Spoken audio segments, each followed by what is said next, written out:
आकाशवाणी मुंबई. सुनील कांबळे आणि मी उमा रायकर. प्रादेशिक बातम्या देत आहोत. ठळक बातम्या.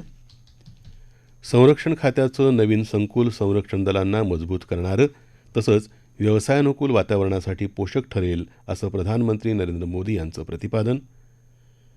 औरंगाबादमध्ये आयोजित मंथन या राष्ट्रीय बँक परिषदेचं केंद्रीय अर्थमंत्री निर्मला सीतारामन यांच्या हस्ते उद्घाटन. प्रधानमंत्री जनधन योजना, आधार आणि मोबाईल या जॅम ट्रिनिटीमुळे देशातल्या गरिबांचं जीवनमान उंचावण्यात मदत मिळत असल्याचं सीतारामन यांचं प्रतिपादन. वर्धा नाव दुर्घटनेच्या शोधमोहिमेत आतापर्यंत 10 जणांचे मृतदेह सापडले. आणि देशात कोविड-19चे रुग्ण बरे होण्याचा दर 97.64% राज्यात आतापर्यंत 63,17,070 रुग्ण कोरोनामुक्त. आता ऐकूया बातम्या विस्तारानं. मात्र त्याआधी एक आवाहन. देशभर 18 वर्षांवरच्या सर्व नागरिकांसाठी मोफत लसीकरण मोहीम सुरू आहे. आमच्या युवा श्रोत्यांना आम्ही आवाहन करतो की त्यांनी लसीकरण करून घ्यावं आणि इतरांनाही त्यासाठी मदत करावी. आणि हो, लसीकरण झालं म्हणून निष्काळजी राहू नका. सणासुदीचे दिवस आहेत. गणेशोत्सवही सुरू आहे. गर्दी करू नका. कोविड-19चा धोका अजून संपलेला नाही. कोरोना प्रतिबंधक नियम पाळा. शक्यतो घरीच राहा. आवश्यकता असेल तरच घराबाहेर पडा. बाहेर पडताना मुखपट्टी वापरा. सुरक्षित अंतर राखा. हात वेळोवेळी स्वच्छ धुवा आणि लसीकरण अवश्य करून घ्या. कोरोनाशी संबंधित योग्य माहिती, मार्गदर्शन आणि मदतीसाठी राज्याच्या 020-261-27394 या मदत क्रमांकावर संपर्क साधा.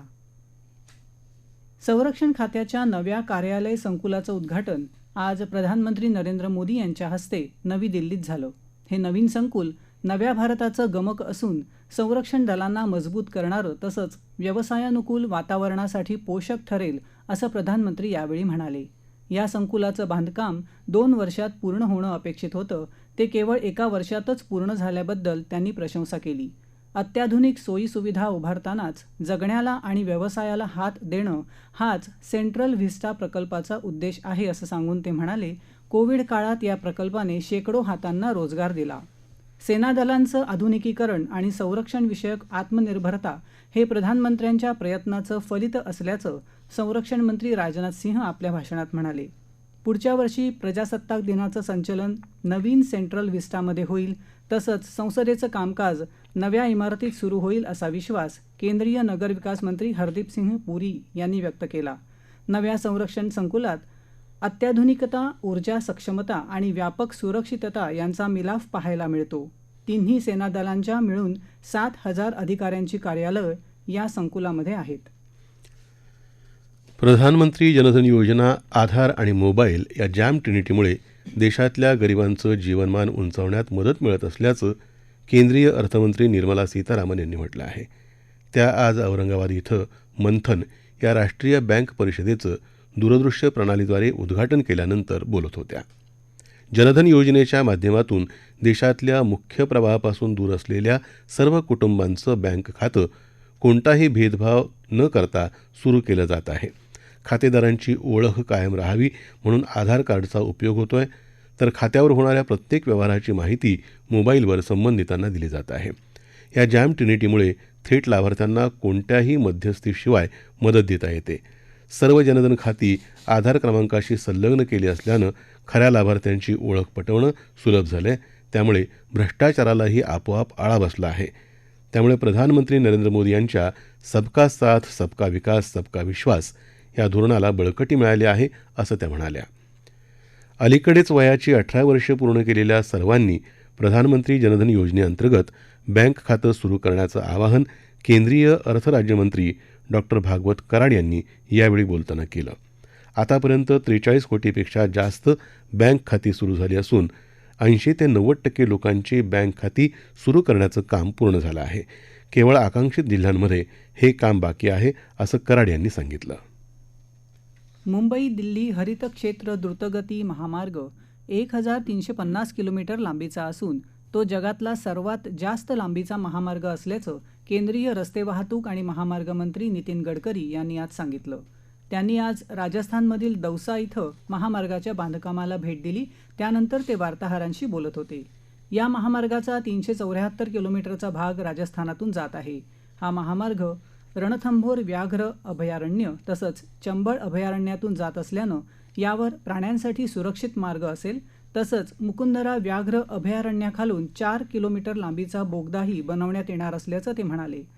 आज त्यांनी हरियाणाच्या सोहन इथून महामार्गाची हवाई पाहणी देखील केली. महाराष्ट्र राज्याचं वस्त्रोद्योग धोरण 2018-23 अंतर्गत राज्यातल्या वस्त्रोद्योग क्षेत्राला वीज दर सवलत लागू केली आहे. त्यासाठी सर्व संबंधितांना अर्ज करण्याकरता 1 महिन्याची मुदत वाढ दिली आहे.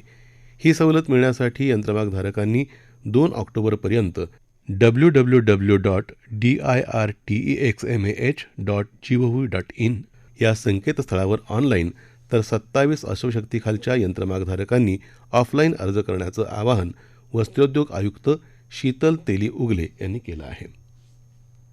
रत्नागिरी जिल्ह्यात राजापूर तालुक्यातल्या मौजे वाटूळ इथं सुपर मल्टी स्पेशालिटी रुग्णालय उभारण्यासाठी सार्वजनिक बांधकाम विभागाच्या मालकीची 5 एकर जागा महसूल आणि वन विभागाला हस्तांतरित करण्यात आली आहे. सार्वजनिक बांधकाम मंत्री अशोक चव्हाण यांनी ही माहिती दिली. मुंबई गोवा राष्ट्रीय महामार्गाला लागून असलेली ही जागा आरोग्य विभागाला हस्तांतरित करण्याची शिफारस करण्यात आली होती. त्यानुसार ही जागा महसूल आणि वन विभागाला प्रत्यार्पित करण्याचा निर्णय सार्वजनिक बांधकाम मंत्री अशोक चव्हाण यांनी घेतला आहे. या प्रस्तावित रुग्णालयामुळे रत्नागिरी जिल्ह्याच्या सार्वजनिक आरोग्य व्यवस्थेला अधिक बळकटी मिळेल अशी प्रतिक्रिया आरोग्य विभागानं वर्तवली आहे. प्रधानमंत्री नरेंद्र मोदी यांच्या वाढदिवसानिमित्त उद्या आकाशवाणीवरून कर्मयोगी नरेंद्र मोदी हा विशेष कार्यक्रम प्रसारित होणार आहे. या कार्यक्रमात मोदी यांच्या कारकिर्दीचा आढावा घेतला जाईल. हा कार्यक्रम उद्या सकाळी 9:30 ते 9:45 या वेळेत FM गोल्ड वाहिनीवरून प्रसारित होईल. हिंदी भाषेतला हा कार्यक्रम आकाशवाणी मुंबईच्या संवादिता वाहिनीवरही ऐकता येईल. त्याचवेळी मराठीतून हा कार्यक्रम अस्मिता वाहिनीसह राज्यातल्या सर्व आकाशवाणी केंद्रांवरून प्रसारित होईल. कर्मयोगी नरेंद्र मोदी या मराठी कार्यक्रमाची निर्मिती पुणे आकाशवाणीच्या प्रादेशिक वृत्तविभागानं केली आहे. या प्रादेशिक बातम्या आकाशवाणीच्या मुंबई केंद्रावरून देत आहोत. आकाशवाणीच्या मराठी बातम्या www.newsonair.com/मराठी या संकेतस्थळावर वाचता येतील. कोविड-19 से बचाव और सुरक्षित रहने के 3 उपाय. मास्क लगाएं, 2 गज दूरी है जरूरी, सुरक्षित दूरी रखें, हाथ और मुंह साफ रखें. प्रादेशिक बातमीपत्रात आपलं पुन्हा एकदा स्वागत. अमरावती जिल्ह्याच्या वरुड तालुक्यात श्री क्षेत्र झुंज इथं वर्धा नदीत नाव उलटून 11 जण पाण्यात बुडाले होते. त्यापैकी 10 जणांचे मृतदेह आतापर्यंत बचाव पथकाच्या हाती लागले आहेत. मंगळवारी 3 मृतदेह हाती लागले होते. इतरांचा शोध घेण्यासाठी बचाव पथक सातत्यानं कार्यरत असून काल दिवसभरात काहीही हाती लागलं नाही. त्यामुळे आज पुन्हा पहाटेपासून बचाव कार्य सुरू झालं. NDRF, SDRF आणि DDRFच्या पथकांनी ही शोध मोहीम राबवली आहे. रत्नागिरी जिल्ह्यात गणपतीपुळे इथं समुद्रात आंघोळीसाठी उतरलेल्या 3 पर्यटकांपैकी 2 जण आज दुपारी बुडाले. त्यापैकी एकाचा बुडून मृत्यू झाला असून एकाला वाचवण्यात यश आलं आहे. पर्यटक नेमके कुठचे आहेत याची माहिती उपलब्ध झालेली नाही. गणपतीपुळे मंदिर बंद असूनही पर्यटक फिरण्यासाठी किनाऱ्यावर जात आहेत. त्यामुळे पर्यटकांनी माहिती घेतल्याशिवाय समुद्रात उतरू नये असं आवाहन जिल्हा प्रशासनानं केलं आहे. देशात काल कोविड-19चे 38,303 रुग्ण बरे झाले. आतापर्यंत 3,25,00,000पेक्षा जास्त रुग्ण कोरोनामुक्त झाले आहेत. त्यामुळे देशाचा कोरोनामुक्तीचा दर 97.64% झाला आहे. काल 30,570 नवे रुग्ण आढळले. देशभरात सध्या सुमारे 3,42,000 रुग्ण उपचाराधीन आहेत. कोविड प्रतिबंधक लसीकरण मोहिमेत भारतानं 76 कोटी मात्रांचा टप्पा ओलांडला आहे. काल 64,51,000पेक्षा जास्त नागरिकांना लस दिल्याचं केंद्रीय आरोग्य मंत्रालयानं सांगितलं. आतापर्यंत 76,57,00,000पेक्षा जास्त मात्रा लाभार्थ्यांना दिल्या आहेत. राज्यात काल 4,364 रुग्ण बरे होऊन घरी गेले. 3,783 नव्या रुग्णांची नोंद झाली तर 56 रुग्णांचा मृत्यू झाला. राज्यात आतापर्यंत एकूण 65,07,930 जणांना कोरोनाची लागण झाली. त्यापैकी आतापर्यंत 63,17,070 रुग्ण बरे झाले तर 1,38,277 रुग्ण दगावले. सध्या राज्यात 49,034 ॲक्टिव्ह रुग्ण आहेत. राज्यात रुग्ण बरे होण्याचं प्रमाण 97.7% झालं आहे, तर मृत्यूदर 2.12% आहे. मुंबईत काल 604 रुग्ण बरे झाल्यानं त्यांना रुग्णालयातून सुटी दिली. मुंबईत आतापर्यंत 7,13,274 रुग्ण कोरोनामुक्त झाले आहेत. काल 514 नवीन रुग्णांची नोंद झाली.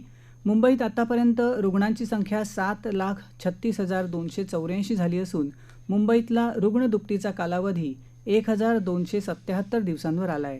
सध्या 4,602 रुग्ण उपचार घेत आहेत. काल कोरोनामुळे 4 रुग्णांचा मृत्यू झाला असून मृतांचा एकूण आकडा 16,037 वर पोचला आहे. नांदेड जिल्ह्यात 8 रुग्ण कोरोनामुक्त झाले. काल जिल्ह्यात 7 नव्या रुग्णांची नोंद झाली. सध्या 33 रुग्णांवर उपचार सुरू आहेत. परभणी जिल्ह्यात 3 रुग्ण बरे होऊन घरी गेले. काल 2 नवीन रुग्ण आढळले. सध्या जिल्ह्यात 8 रुग्ण उपचार घेत आहेत. वाशिम जिल्ह्यात काल बरा झालेल्या एका रुग्णाला घरी पाठवलं. काल जिल्ह्यात एकाही नव्या रुग्णाची नोंद झाली नाही. सध्या 9 रुग्णांवर उपचार सुरू आहेत. नाशिक जिल्ह्यात सलग 3-4 दिवसांच्या संततधारेनंतर पावसानं आज उघडीप दिली आहे. 4 दिवसांच्या पावसानं जिल्ह्यातली 24 पैकी 16 धरणं पूर्ण भरली असून 11 धरणांमधून अजूनही विसर्ग सुरू आहे. स्वातंत्र्याच्या अमृत महोत्सवी वर्षानिमित्त धुळे जिल्ह्यात श्रमदानातून स्वच्छता हा उपक्रम राबवण्यात आलेला आहे. जिल्ह्यातल्या लामकानी इथं जिल्हा पाणी आणि स्वच्छता मिशन कक्ष, जिल्हा परिषद धुळे, पंचायत समिती धुळे आणि लामकानी ग्रामपंचायतच्या संयुक्त विद्यमानं राबवण्यात येणाऱ्या या उपक्रमाचा आरंभ पाणी आणि स्वच्छता विभागाचे उपमुख्य कार्यकारी अधिकारी प्रदीप पवार यांच्या हस्ते झाला. श्रमदानातून स्वच्छता या अभियानात गावातल्या आबालवृद्धांनी सक्रिय सहभाग नोंदवला. स्वातंत्र्याच्या अमृत महोत्सवी वर्षानिमित्त केंद्रीय राखीव पोलीस दलानं काढलेली कन्याकुमारी ते राजघाट सायकल रॅली आज नागपूरहून दिल्लीकडे रवाना झाली. ही सायकल रॅली काल नागपुरात दाखल झाली होती. आज नागपूरचे पालकमंत्री नितीन राऊत आणि सीआरपीएफचे उपमहासंचालक प्रशांत जांभूळकर यांनी या रॅलीला हिरवा झेंडा दाखवून रवाना केलं. संविधान चौकात आयोजित या कार्यक्रमात शहीद जवानांच्या वीरपत्नींचा गौरव करण्यात आला. तसंच सायकल रॅलीत सहभागी जवानांना मान्यवरांच्या हस्ते हेल्मेट आणि पुष्पगुच्छ देण्यात आले. स्वातंत्र्याच्या अमृत महोत्सवात देशातल्या नागरिकांनी सहभागी व्हावं असं आवाहन नितीन राऊत यांनी यावेळी केलं.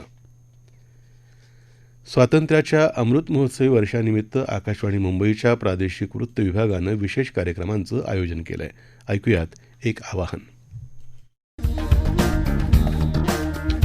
भारतीय स्वातंत्र्याचा अमृत महोत्सव प्रादेशिक वृत्त विभाग आकाशवाणी मुंबई द्वारा आयोजित श्रोत्यांसाठी प्रश्नमंजुषा स्पर्धा प्रत्येक सोमवारी संध्याकाळच्या बातमीपत्रात तसंच फेसबुक, ट्विटरवर एक प्रश्न विचारला जाईल. बातमीपत्रातल्या प्रश्नाचं उत्तर द्या ईमेलद्वारा. ईमेल आयडी आहे QUIZ75NEWS@gmail.com. पुन्हा ऐका QUIZ75NEWS@gmail.com. फेसबुक आणि ट्विटरवर कॉमेंटमध्येच उत्तर लिहा. विजेत्या स्पर्धकाला मिळेल प्रमाणपत्र आणि प्रसिद्धी.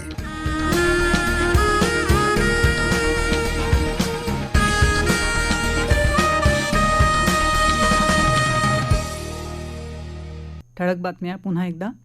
संरक्षण खात्याचं नवीन संकुल संरक्षण दलांना मजबूत करणारं तसंच व्यवसायानुकूल वातावरणासाठी पोषक ठरेल असं प्रधानमंत्री नरेंद्र मोदी यांचं प्रतिपादन. औरंगाबादमध्ये आयोजित मंथन या राष्ट्रीय बँक परिषदेचं केंद्रीय अर्थमंत्री निर्मला सीतारामन यांच्या हस्ते उद्घाटन. प्रधानमंत्री जनधन योजना, आधार आणि मोबाईल या जॅम ट्रिनिटीमुळे देशातल्या गरिबांचं जीवनमान उंचावण्यात मदत मिळत असल्याचं सीतारामन यांचं प्रतिपादन. वर्धा नाव दुर्घटनेच्या शोध मोहिमेत आतापर्यंत 10 जणांचे मृतदेह सापडले. आणि देशात कोविड-19चे रुग्ण बरे होण्याचा दर 97.64% राज्यात आतापर्यंत 63,17,070 रुग्ण कोरोनामुक्त. याबरोबरच आकाशवाणी मुंबई केंद्रावरचं हे प्रादेशिक बातमीपत्र संपलं. नमस्कार.